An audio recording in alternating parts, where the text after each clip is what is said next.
자, 오늘은 거룩과 복의 주인이신 하나님이라는 제목으로 여러분들에게 말씀을 전하도록 하겠습니다.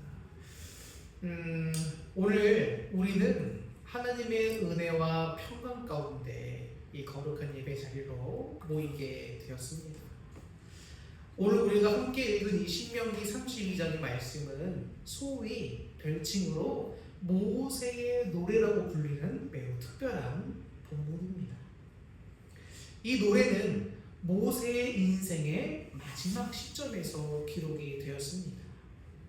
애굽의 왕궁에서 왕자로서 40년 동안 보냈다가 또 이제 살인자의 신세로서 미디안 광야에서 40년이라는 세월을 보내고 또 출애굽한 이스라엘 백성들을 이끌고 거친 광야에서 헤맸던 40년 세월, 도합 120여 년의 파란만장한 그 인생을 마감하면서 모세가 이스라엘 공동체와 오늘 살아갈 우리에게 남긴 신앙의 유언이자 절실한 찬송입니다. 모세는 이제 요단강을 건너서 약속의 땅 가나안으로 들어가기를 원했지만 그가 하나님의 영광을 가려웠던 죄로 말미암아 들어가지 못하고 느보산에서 이제 생을 마감해야 하는 그런 엄숙한 순간에 서 있습니다. 모세는 자신이 떠난 후에 이스라엘 백성들이 그 가나안 땅의 풍요로움에 취해서 하나님을 잊어버리고 우상 숭배에 빠지게 될 것을 매우 깊이 염려했습니다. 그래서 하나님께서는 모세에게 노래를 지으라고 하십니다. 노래를 지어서 백성들에게 가르치라고 명하고 계세요. 그럼 왜 하필이면 노래를 가르치라고 말씀하셨을까? 하나님께서 명령하신 내용들을 왜 노래로 만들라고 했을까? 그 이유는 간단합니다. 노래는 곡조가 있어서 쉽게 외워진다는 특징이 있어요. 공부해서 열심히 외울 때는 잘 안 외워져도 이상하게 가요의 가사는 잘 외워지죠. 그런 것과 똑같은 겁니다. 세대를 넘어서 오랫동안 기억될 수 있는 게 바로 이 노래라는 겁니다. 그래서 우리가 교회에서 우리 찬송가, 찬송집들을 보면 그 내용에 우리 주님의 영광을 드러내고 사랑을 나타내는 매우 핵심적인 내용들이 잘 담겨 있죠. 그래서 찬송은 곡조 있는 기도다라고 표현할 수도 있는 겁니다.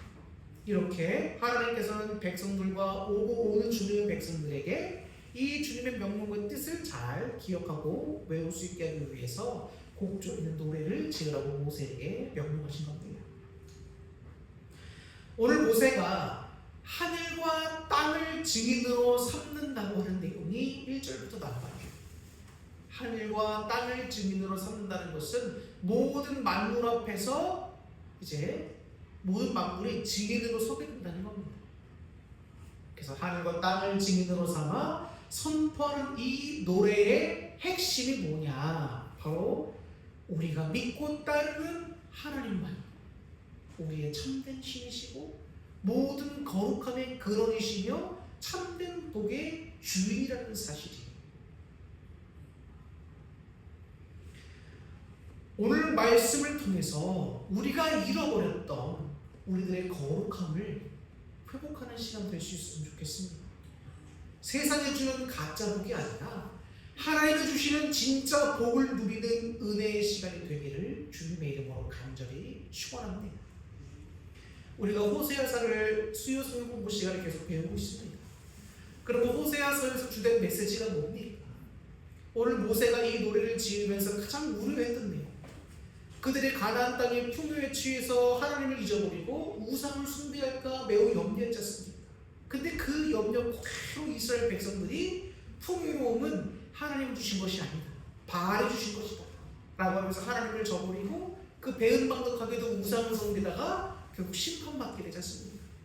저는 그 호세아서의 말씀과 이 신명기서에 있는 말씀을 쭉 연결시켜 보면서 어떤 걸 깨닫게 되냐면 참된 복이 무엇이냐, 우리 하나님의 말씀 따라 잘 사는 삶이 진짜 복이라는 것을 깨닫게 돼요. 하나님이 참된 복의 주인이십니다. 그 이유는 주님께서 우리들에게 복을 주시는 주인이 되시기 때문이에요. 모든 복과 모든 저주는 하나님께 나옵니다. 하나님 주권자시기 때문에. 그렇기 때문에 주님 말씀에 서 있고 주님을 잘 섬기는 자들에게는 주님께서 주신 놀라운 복이 약속되어 있습니다. 이게 신명기사에서 이후에도 쭉 나오고 있는 그 말씀들이에요. 하나님을 섬길 때 어떤 복들이 주어지고 하나님을 떠나고 배반했을 때 어떤 저주들이 주어지는가를 쭉 보다 보면 우리 하나님만이 참된 신이시고 거룩한 우상들과 차별되고 구별되는 거룩한 분이시고 정말 복의 주인이시구나라는 것을 명확하게 알 수 있단 말이에요. 1절에서 말씀합니다. 하늘이여 귀를 기울이라 내가 말하리라. 땅은 내 입의 말을 들을지어다. 하늘과 땅을 증인 삼아 선포하여 주고 있습니다. 하나님과 이스라엘 백성이 맺는 언약의 증인들로 하늘과 땅을 삼았다는 거예요. 이것은 고대 근동에서 그 당시 때 가장 엄숙한 언약을 체결할 때 사용되는 문학적인 표현입니다. 인간은 변덕스럽고 쉽게 망각하죠. 약속했다가도 쉽게 어기기를 잘합니다.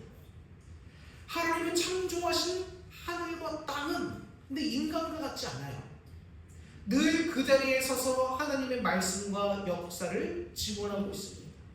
그렇기 때문에 변치 않는 언약 이런 것들을 우리가 맺게 될 때, 그런 엄숙한 언약을 하게 될 때에 하늘과 땅을 증인으로 삼는다라고 이렇게 표현했던 겁니다.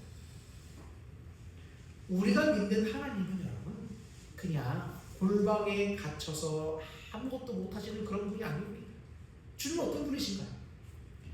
온 우주 만물을 창조하신 전능하신 창조주 하나님이십니다. 그리고 그 모든 것들을 다스리고 계시는 광대하신 하나님이십니다. 그 하나님을 우리가 바라봐야 돼요. 모세가 이스라엘 백성들에게도 말씀을 강조하고 또 새로운 지도자가 되는 여호수아에게도 하나님께서 말씀을 강조하시죠. 항상 주여로 묵상하고 그 말씀을 마음에 새기라는 겁니다. 그렇지 않으면 우리의 눈은 자꾸 세상으로 돌아가요.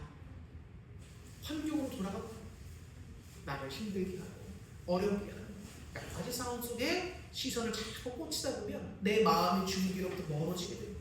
그럼 어떤 일이 발생할까요? 주님의 전능하심을 놓치고 살아요. 주님을 의지해야겠다는 마음을 잊고 삽니다. 주님의 베풀어주던 은혜들을 잊어버리고 상황과 환경 가운데 불평불만이 일어나면서 불안과 두려움에 휩싸이게 됩니다. 말씀을 통하여 우리는 참 전능하신 주, 우리의 참된 복이 되시는 주님, 거룩하신 주님을 자꾸 바라봐요.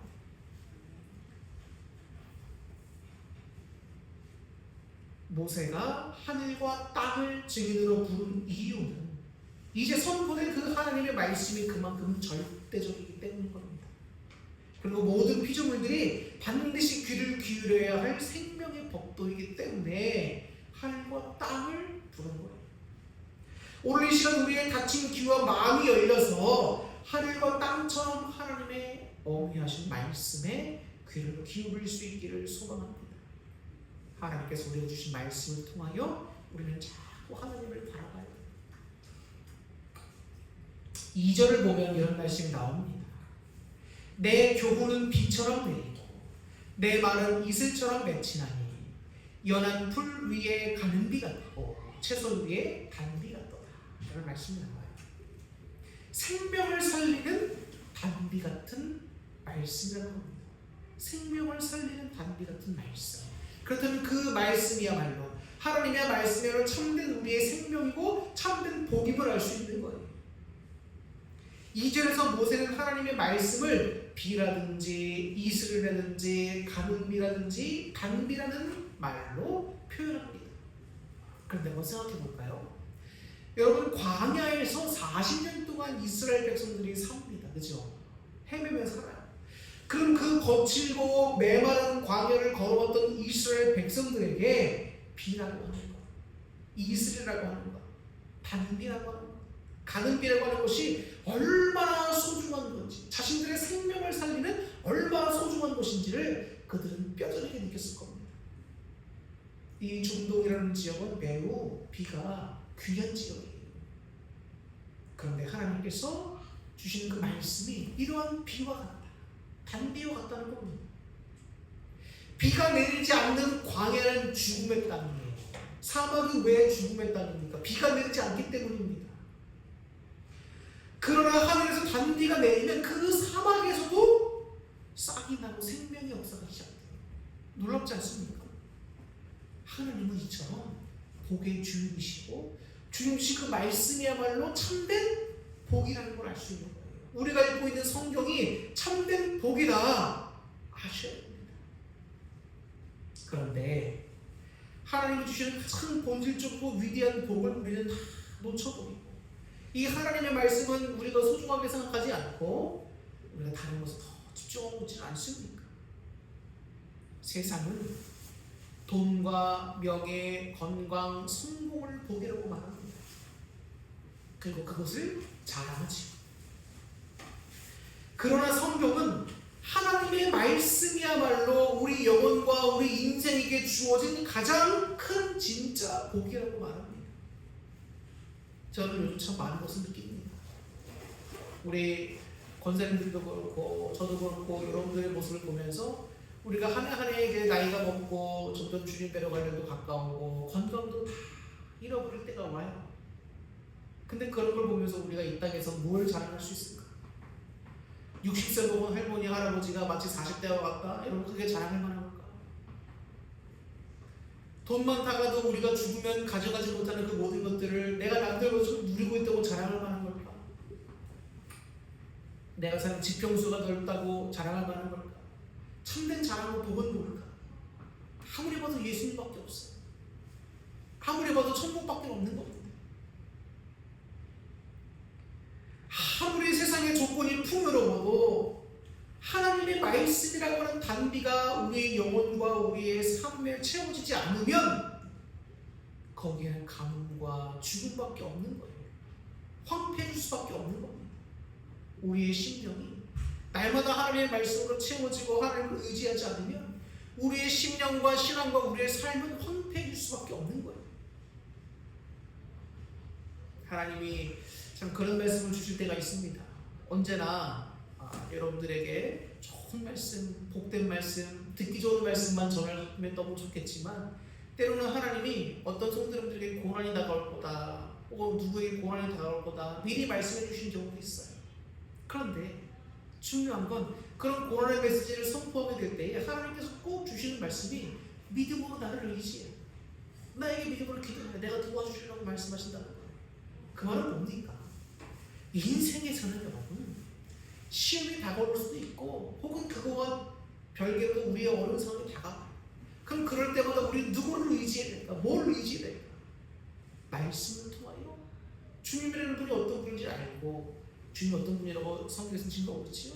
전능하시고 신실하시고 믿으시고 한 번 하신 약속의 말씀을 반드시 이루시는 분임을 증거하고 있잖아요. 그분의 말씀 통해 자꾸 기억하고 바라보고 믿음으로 구하는 거예요. 하나님은 우리의 모든 상황을 다 아시고 이미 주관하고 계십니다. 단지 이 상황이 어렵고 힘들다고 여러분 너무 괴로움 마시고 하나님께 믿음을 맡기는 기도하세요. 그러면 메마르고 황폐한 우리의 심령과 우리의 상황이 하나님의 선하신 뜻에 따라 생명이 돋아나는 놀라운 은혜의 자리로 바뀌게 된다는 사실을 기억하시기 바랍니다. 3절과 4절을 보면 말씀이 나오는데 내가 여호와의 이름을 전파하리니 너희는 우리 하나님께 위엄을 돌릴지어다. 그는 반석이시니 그가 하신 일이 완전하고 그의 모든 일이 정의롭고 진실하고 거짓이 없으신 하나님이시니 공의로우시고 바르시도다. 모세는 이제 노래의 절정으로 넘어가면서 무엇을 말하는가? 이 노래의 가장 핵심된 부분 절정으로 넘어가면서 뭘 먼저 말하는가? 하나님의 성품이 어떠한 분이신지를 찬양합니다. 이 성품이라고 하는 것은 굉장히 중요해요. 그 사람이 어떤 사람인지 혹은 그 대상이 어떤 대상인지를 우리들에게 명확하게 알려주기 때문입니다.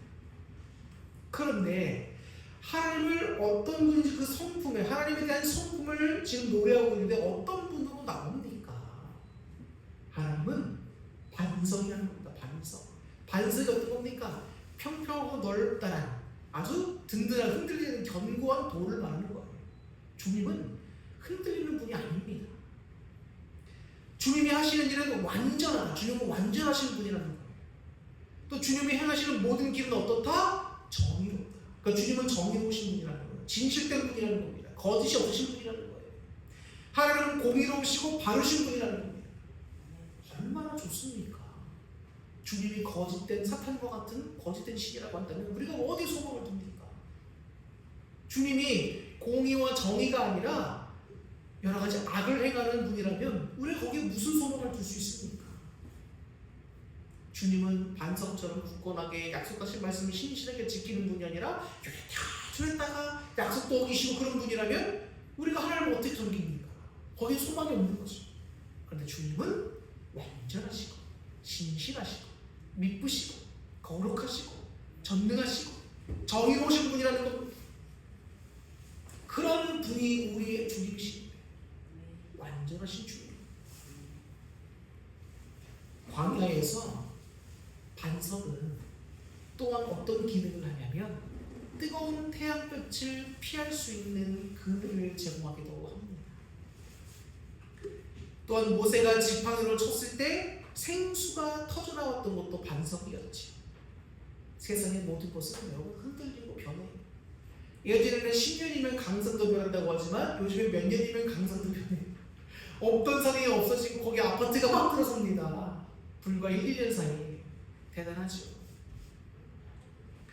믿었던 사람도 변하고 물질도 안개처럼 사라지고 건강도 어제까지 건강했어도 오늘은 죽을 병이 걸릴 수도 있습니다. 그러나 오직 우리 하나님 아버지만은 영원히 흔들리지 않고 견고한 반석이 되셔서 우리의 참된 평안과 안식을 주신다는 겁니다. 얼마나 감사한 겁니까? 이런 주님을 놓치시겠습니까? 둘째, 하나님의 일은 완전하고 그 길은 정없습니다. 우리는 그래서 주님의 그 말씀만 따라 살면 우리 또한 주님 안에서 온전하여지고 정의로운 길을 갈 수 있는 겁니다. 내 개인적인 생각과 느낌이 정의가 아닙니다. 하나님의 말씀이야말로 참된 진실되고 정의인 겁니다. 그래서 우리의 개인적인 생각으로 우리 형제 자매들을 함부로 평가하지 마세요. 세 번째, 하나님 어떤 분이라고요? 하나님은 진실하고 거짓이 없으신 분이라는 겁니다. 세상은 거짓과 속임수로 가득 차 있습니다. 저는 참 이 세상을 바라보면서 너무 안타까울 때가 많은 게 왜 사람들은 진실하지 못할까? 하물며 정치인들도 진실하지 못하잖아요. 그렇게 똑똑하다고 하는 사람들 다 요직을 차지하고 있으면서도 자기의 이익과 권익을 위해서는 다 거짓말로 포장하기 너무 일쑤입니다. 사기꾼들도 많죠. 그러나 하나님은 어떤 분이시다? 진실하신 분이시다. 전 여기에 소망이 있습니다. 진실하신 하나님은 하나님께서 말씀하신 약속을 단 하나도 어기지 않고 반드시 지키시는 분이에요. 이것을 우리는 어디서 알 수 있죠? 성경, 하나님 말씀을 통해서 알 수 있습니다. 그래서 오늘 여기에 나오는 복과 저주가 가나안 땅에 살면서 이제 왕정 시절부터 살아가는 그들의 모습을 쭉 보면 그들이 하나님 말씀 따라 살 때는 복이지만 아닐 때는 저주를 받는다는 것을 명확하게 알 수 있어요. 하나님이 하신 말씀은 반드시 지키시는 분이다. 명확히 알 수 있습니다. 그리고 네 번째, 하나님은 공의로우시고 바르신 분이라는 거예요. 하나님은 불의와 타협하지 않는 공의롭고 거룩한 분이십니다. 그렇기 때문에 우리가 주님 옆에 나아갈 때 우리에 있는 죄를 반드시 해결해야 돼요. 기도할 때는 나의 기도 제목은 막 나열하는 것이 아니라 첫 번째는 주님의 감사와 또 우리의 회개 기도를 반드시 드려야 합니다.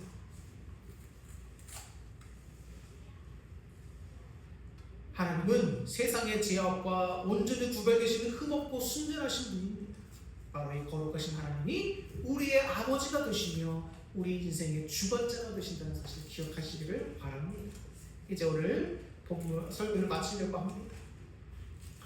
거룩과 복을 누리는 삶으로 여러분들을 초대합니다. 사랑하는 성도 여러분, 오늘 우리는 신명기 말씀을 통해서 우리가 믿는 하나님이 어떤 분이신지를 우리 마음에 다시 한번 새기는 시간을 가졌습니다.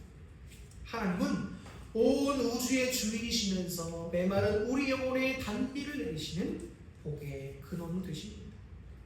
또한 흔들리지 않는 반석이시며 공의롭고 완전하신 거룩한 하나님이십니다. 그렇다면 이 거룩과 복의 주인이신 하나님 앞에서 우리는 오늘 어떤 삶을 살아야 하겠습니까? 첫 번째는 하나님만을 인생의 유일한 반석으로 삼아야 합니다. 오직 여호와 하나님만을 나의 유일한 피난처, 요새요 공급자로 삼고 흔들리지 않는 믿음 위에 서시기를 축복합니다. 두 번째, 하나님의 말씀을 생명의 담비로 여기고 항상 주의 말씀을 사모해야 합니다. 한 주간의 삶 속에서 세상과 사람의 소리에 귀를 기울이기보다는 하나님의 말씀을 주여로 묵상하며 여러분의 영혼을 촉촉하게 생명으로 적시기를 바랍니다. 말씀의 담비가 내릴 때 비로소 우리 삶의 성령의 열매가 맺히고 진정한 영의 부흥과 우리 삶의 복이 시작됩니다. 마지막 세 번째, 거룩하신 하나님을 닮아서 거룩한 삶을 살아가시기를 바랍니다. 거룩하신 하나님을 아버지로 모신 자녀들은 그 삶 또한 거룩해야 합니다. 세상에 있는 가치관과 타협하지 말고 세상 사람들이 의지하는 돈과 명예와 또 권력만 의지하지 말고 거짓이 만연한 세상에서 여러분 거짓 따라가지 말고 진실하게 살아가고 하나님을 의지하며 살아가고 불의한 세상에서 하나님의 공의를 나타내는 삶을 살아가시기를 바랍니다. 그것이 바로 세상과 구별된 성도의 삶임을 마음속에 새기시기를 바랍니다. 모세는 광야 40년의 끝자락에서 하나님의 거룩하신 그분이 주시는 참된 복을 노래했습니다. 여러분의 인생이 지금 광야와 같다고 느껴지십니까? 혹은 메마르고 지쳐 계십니까? 거룩과 복의 주인이신 하나님을 바라보십시오. 그분께 나아갈 때 우리 영혼의 우리 삶의 생명의 복의 단비가 내립니다. 흔들리지 않는 반석 위에서 참된 평안을 누리게 됩니다. 이번 한 주간도 그 거룩하신 하나님과 동행하며 세상에 줄 수 없는 하늘의 신령한 복을 풍성히 누리는 복된 성도님들이 다 되시기를 주님의 이름으로 간절히 축원합니다. 기도하겠습니다.